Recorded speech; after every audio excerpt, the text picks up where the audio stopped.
Hello and welcome to another edition of the wrap up where I, Oren Westfeld, am. I was muted that whole time. All right, let's try this again. Hello and welcome to another edition of the wrap up where I, Oren Westfeld, am solo.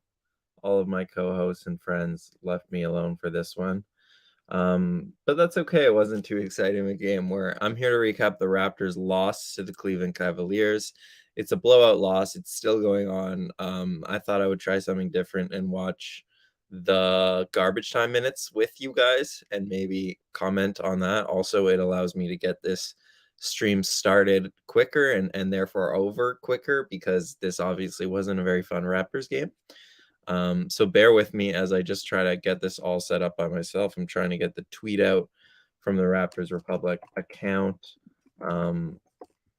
And it's a bit much, but yeah. Raptors obviously without that's what I didn't do. I didn't tweet it out. Here we go. It out. Yeah, Raptor was without Fred VanVleet, obviously playing a healthy Cleveland team. And I kind of want to just start here saying this. I know how Raptors fans are. They treat every game as if it's the end of the world and the last game on earth and all that. But like going into this game, I guess maybe a lot of people felt differently based on the reactions I'm seeing on the timeline, but personally, I wasn't expecting to win this game. Like the Raptors had won 7 of 8 coming in, 4 in a row against relatively weak competition, although like New Orleans, that wasn't an easy win. But yeah, you're going in second night of a back-to-back to play a healthy Cavs team that just got blown out the night before. You can't, you're missing Fred VanVleet, your starting point guard. Like you can't really expect to win that game if you're the Raptors. They certainly weren't favored in Vegas to win the game. So I see a lot of freaking out happening on the timeline, and there's stuff that we will get into on this broadcast. There's stuff the Raptors should have done better, could have done better. But ultimately, I think this was in some ways a schedule loss without Fred VanVleet in the picture. Just not necessarily a schedule loss, but one you shouldn't have expected the Raptors to win. And B, I want to give a lot of credit to the Cavs because really I thought they played a near perfect game in this one. And, primarily it was 3 people. It was Garland, Mitchell, and Allen who did the majority of the scoring for them. Mobley picked it up in the second half as well. But those 3 carried, and Donovan Mitchell just dominated with a stat line. Pull it up right here, the Cavs stats. Mitchell had a stat line of 35 points, 6 rebounds, 4 assists, 3 steals, and a block.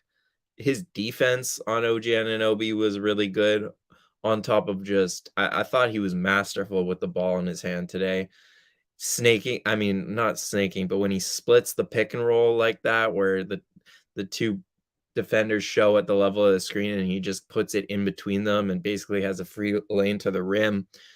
Obviously he hit, 8 of his 12 3-pointers on the night. In general, a theme tonight was Mobley and Garland were just too quick for the Raptors guards, especially with Fred out. So OG and Gary, too quick for those guys, especially in transition. I thought they did a lot of their damage there where, either Mitchell or Garland would just push the ball up the floor really quick before the Raptors could get matched up. They would already be in the paint because they just sprinted. The Raptors would have to send help, and then it was an easy dump off pass to Allen or Mobley for a dunk. And that's really a huge part of how they just killed the Raptors. The other part was in the pick and roll, similar kind of thing. Those 2 just turning a corner on the pick and roll. I thought Pirtle defended it pretty well in his minutes, but when Pirtle was off the floor, the Raptors got absolutely killed in that pick and roll again. Guards turning the corner. Raptors having to send help from the weak side. And the Cavs, again, credit to them. They did a great job playing out of that. Like, it wasn't always so simple as, pick and roll, help comes, pass 3. It was often like pass, Raptors get out there on their rotation, another pass, drive, another pass 3. So I thought the Cavs did a good job in general tonight. I really think a lot of the credit goes to them. honestly a near perfect game on both ends of the floor for them. We've seen the Raptors match up well with the Cavs, so I'm not particularly worried about this matchup. I think it would be a good, healthy matchup. Still, I think the Cavs are kind of showed tonight that they're in a little bit of a different league than the Raptors. I think that's fair. I don't think people think the Raptors are a top four team in the East. I think they're a tier above that or under that, I should say. And that was pretty evident tonight. Cleveland was just their execution, their defense, everything was just on another level than the Raptors. And again, the Raptors are missing Fred, but yeah, a better team I thought won tonight. I don't think it's anything that crazy, but that's what it was. Let's get into just gonna pull up the old notes of the game here. I want to see if there's anything else. Yeah, let me talk a bit about Fred's absence and why that hurt so much too. Like we've seen the Raptors play the Cavs well this year, and I think a big part of that is because they have so many wings that they're kind of a constant mismatch on the Cavs, who have two really small guards and two bigs who aren't quite fast enough to keep up with like a Fred VanVleet. If he gets Allen on a switch, he can get into the paint and then pass out from there. And the bigs, you can throw it into the block if a big has one of the smalls on them, and then the Raptors can play from there. But in order to do that successfully, you need 3-point shooters, right? So if a double comes, or if they're shedding extra help towards Siakam, for example, in the paint, which the Cavs did a ton, the Raptors need 3-point shooters to make them pay. And today they just didn't have it. Gary and OG both had off games. Fred was again out of the lineup. So missing one of your three good 3-point shooters against a Cavs team that you need shooting against just hurts, because you're not going to beat the Cavs by scoring at the rim. They just have two good rim protectors. That's not the formula to beat them. We've seen the Raptors beat them in the past, again, mostly from you got to beat them from the outside. And without Fred, it made it really hard to do that. Yeah, let's talk about some individual Raptors players, because I actually thought their bench in the first half was really good. Second half, everything kind of fell apart. Maybe it was fatigue on the second night of a back-to-back.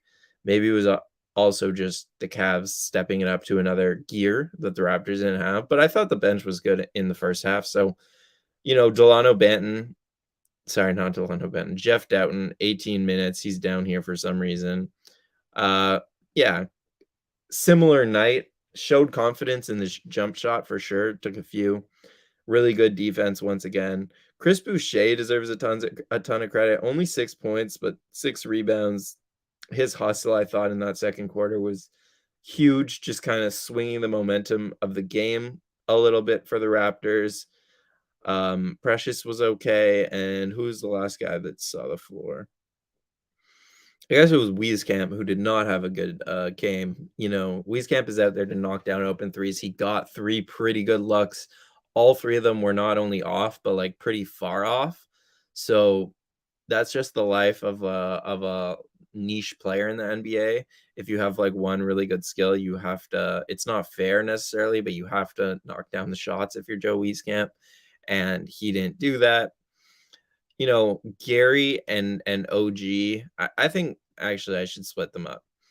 Gary kind of got benched down the stretch of this game. I think he just didn't have it going tonight, wasn't making plays for his teammates, wasn't knocking his own shots down, wasn't defending Garland well enough at the point of attack, so he got benched. OG, I want to talk about because let me see if I can pull up highlights as I talk so that it's not just my face on here. That would be obviously ideal. I want to talk about OG, and yeah, let me know in the comments. I'm going to get to the comments after. Oren doing this by himself is sad. Thank you, Iches, for the comment. But I saw a lot of talk about OG Anunoby on the timeline today, and so I wanted to just, I guess, share my thoughts on his game. And that is like, it's hard to criticize OG's offense in this one. He had 7 shots in the entire game. Again, in a night when Fred's not there and your bench isn't doing a whole lot from you, you would expect OG to be a big part of the offense.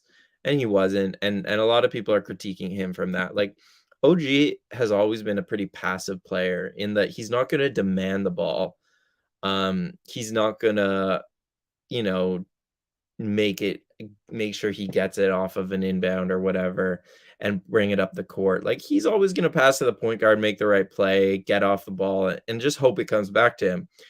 Often it does come back to him. The Raptors ball movement has been better recently, but this was a game where I definitely criticized his teammates more than him because I can think of at least 2 times where he was wide open from 3 and guys just didn't pass to him. Maybe they didn't see him, but like it was in a pretty clear situation where it was obvious that a pass could have gone to him, and instead guys just weren't finding him. And what can you really criticize him to do, like, other than take the shots that he gets? And he didn't do that. Then in the 3rd quarter, late in the 3rd quarter, he started handling the ball a little bit more. He hit that step back 3 to end the 3rd quarter, and then I think he hit a couple more shots. He found Joe Wieskamp in the corner after driving. So I thought what he did off the dribble was fine, but, like, yeah, it wasn't a ton of that off the dribble stuff for OG. The offense wasn't running through him very much other than once in a while in the post throughout the game. But in terms of his perimeter game, it's up to his teammates, and that is where it helps to have a point guard, by the way, even regardless of how you feel about Fred. It helps to have a point guard because it's on his teammates to find him from 3 so that he can either take those shots or basically pump fake and go and make plays, off the drive in those situations. That's where OG has always been at his best. We know that, but in order to unlock that version of him, his teammates had to do a way better job of looking for him. And yeah, I just didn't think they did. So yeah, OG has not looked great since coming back from injury. That happens. That's normal. Um, that's what always happens, after an injury like that, especially to a hand where you're handling the ball and all that. But I didn't actually think this was the fair game to criticize him for his offense because again, he took 7 shots. Like you can't act like OG lost them this game. Um, yeah.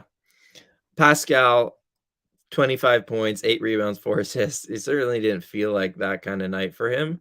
Like he put up those great numbers, but yeah, again, this is Pascal. This is what we've come to expect from him, which is a nice thing that you can kind of rely on your star to put up these kind of numbers every night. He obviously had a bit of lull in the season, but post All-Star break, even a little before the All-Star break, he found his legs again, I guess. Like, he's just been on fire again.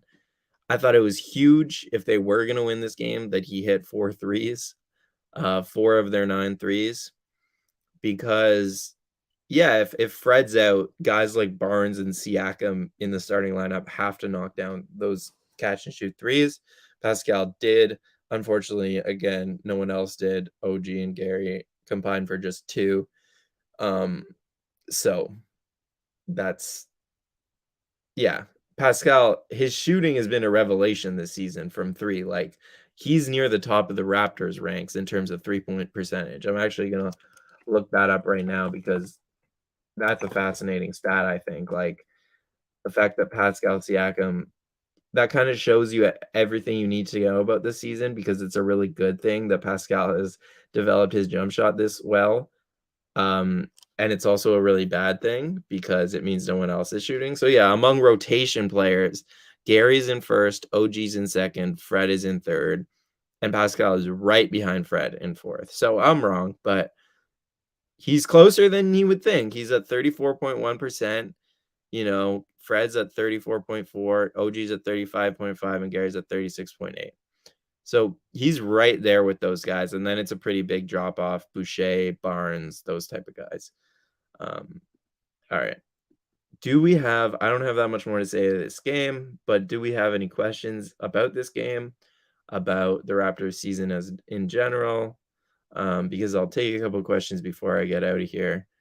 Yeah, again, not the most exciting game in the world. Raptors end up losing in the end, 118-93 to the Cavaliers. They dropped their record to 30-32. They have a huge game coming up on Tuesday against the Chicago Bulls, who are right near them in the standings. But again, I'm not freaking out about this game. I thought the Cavs played extremely well. I thought the Raptors were always in a bad situation without Fred on the second night of a back-to-back. And yeah, Donovan Mitchell, absolutely insane performance. It's hard to win a game like that. So yeah, questions, and then we'll get out of here. Um, I'm just gonna go back a little bit to see if I missed any. I did see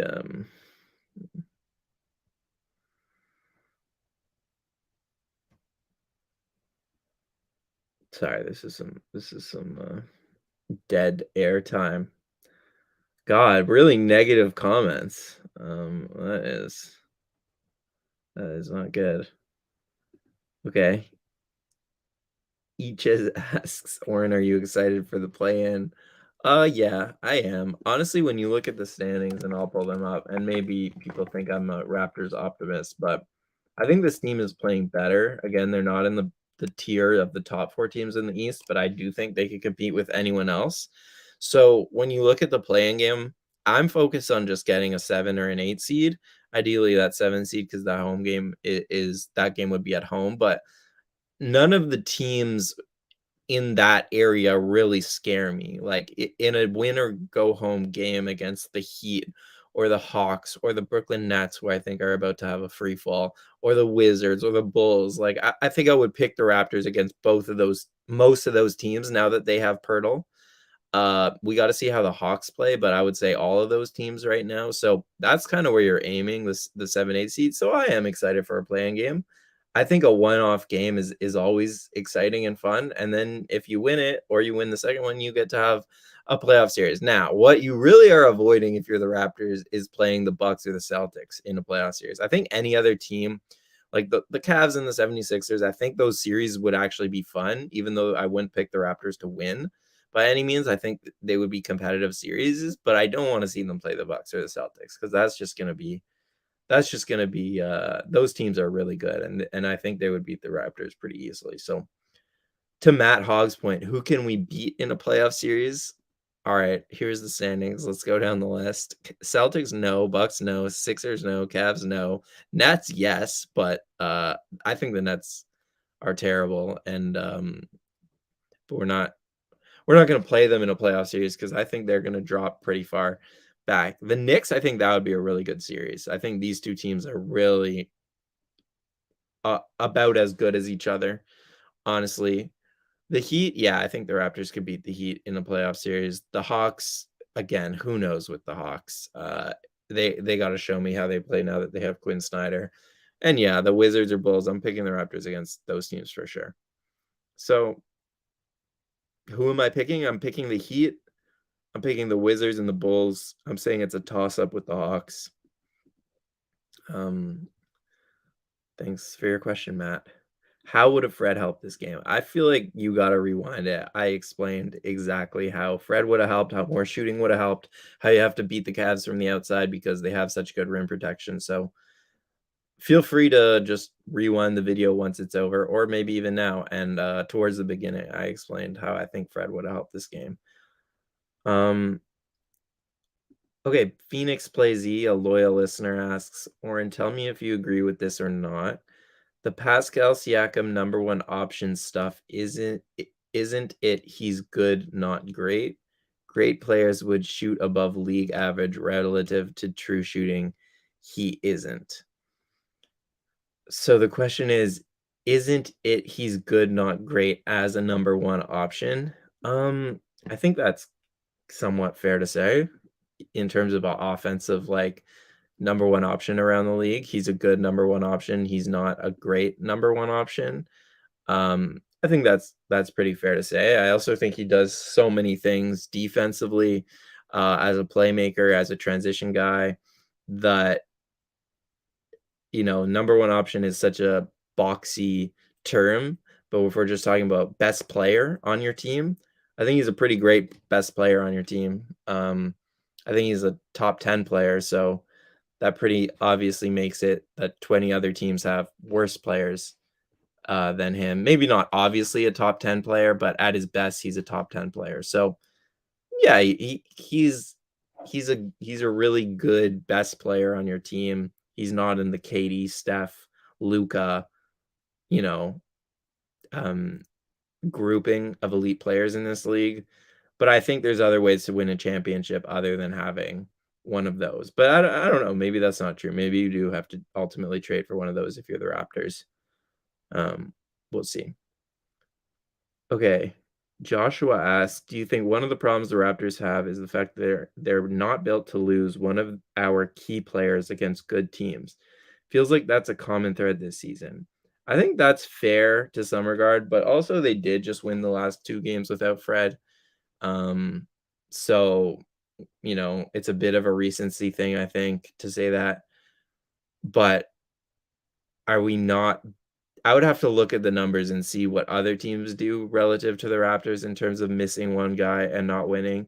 But that kinda actually goes to my point about Siakam, is that, like, yeah, if you're gonna win a championship, if you're gonna be a contender, it's not because your number 1 option is Luka Doncic, it's because your team as a whole, I think if you're the Raptors, is really good and still getting better. You have 4 or 5 guys who are legitimate, good two-way players. You're not just like a superstar and a bunch of scrubs around him. So I think that makes sense in that regard. If one of your 5 best players is missing, if you're the Raptors, your margin of error is just so small that you're gonna have a tough time winning games. That just makes sense, I think, based on the way that the roster is constructed and whatnot. Okay, Matt Hogg asks, "Are you excited about what we sacrificed for a play-in game?" I'm glad I got this question because I can rant a little bit. Like, what we sacrificed. Let's think about what we sacrificed. We sacrificed a 2024 pick, right? I don't know how fans are emotionally attached to a pick of a player we have never selected. If the other thing we sacrificed is like spots in this year's draft, that's fair, but we were never getting Wembanyama. So what we don't even know the players we're talking about when we talk about Raptors sacrificing going from the 8th pick to the 14th pick, right? Like we don't even know. So I don't know how much sacrifice we're talking about this year. Um I feel like more so, Matt, and you can correct me if you're wrong, you're talking about that 2024 first as a sacrifice for trying to be more competitive this year and getting Jakob Poeltl. Like, to me, I can't be mad or sad or whatever about what we sacrificed until I see where that pick lands and whatnot. Like, if next year the Raptors are good and they're a top 4 team, for example, and that's the 24th pick in the draft, am I gonna be mad that we got Jakob Poeltl for that? No. Like, that's just why I don't have a strong opinion on it. Poeltl's been great. I think he's a really good player, certainly better than what he was showing this year in San Antonio. Plugs a ton of holes for the Raptors, rim protector, amazing rebounder, great passer, great screen setter. Like, I love his fit, and it looks like he can be their long-term option at center. So, I like the Poeltl acquisition. We have to see how good they are next year to justify if the price they gave up was worth it or not. But I'm just not I'm just not particularly mad about the theoretical value of that pick because we just don't know how good it's gonna end up being. Um, yeah, the Raptors bet on themselves, which they've done many times, and so we'll see how good they are next season. All right, about to get out of here. Looking for last. We don't think Siakam's a top 15 player. All right. I'm seeing a couple comments saying I'm capping about Siakam. Why is Siakam an all NBA player 2 times now and about to make his 3rd? That's the best 15 players in the league, is it not? The 3 all NBA teams makes up the best 15 players in the league. So he's about to make it 3 out of the last 4 seasons. So how is he not a top 15 player? I just need someone to explain that math to me. I'm not very good at math, but like the people are voting him as a top 15 player, 2 of the past 3 years, and I think he's gonna make it again this year. Um, there's a reason for that. Like, I don't know what to tell you.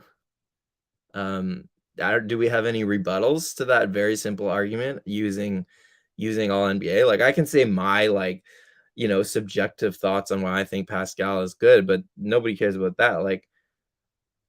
I we have objective evidence, as objective as it gets, that he's an all NBA player.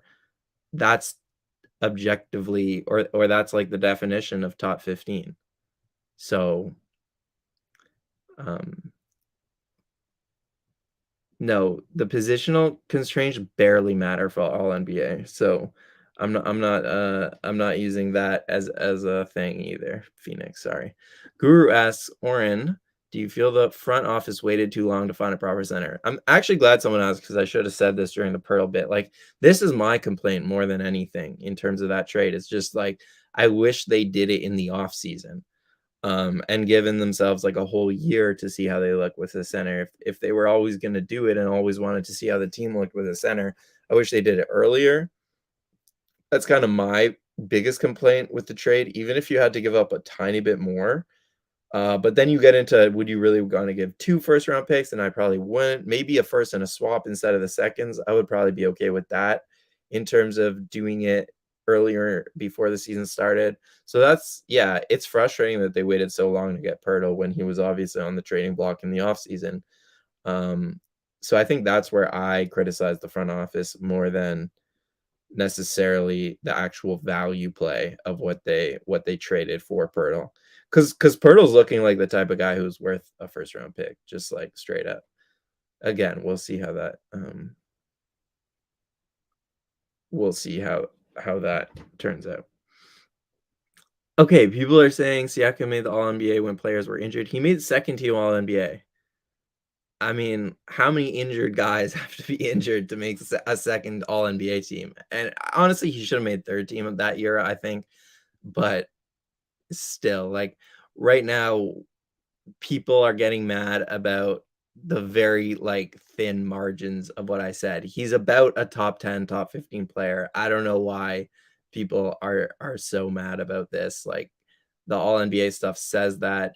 And yeah, you're a top 15 player in the league.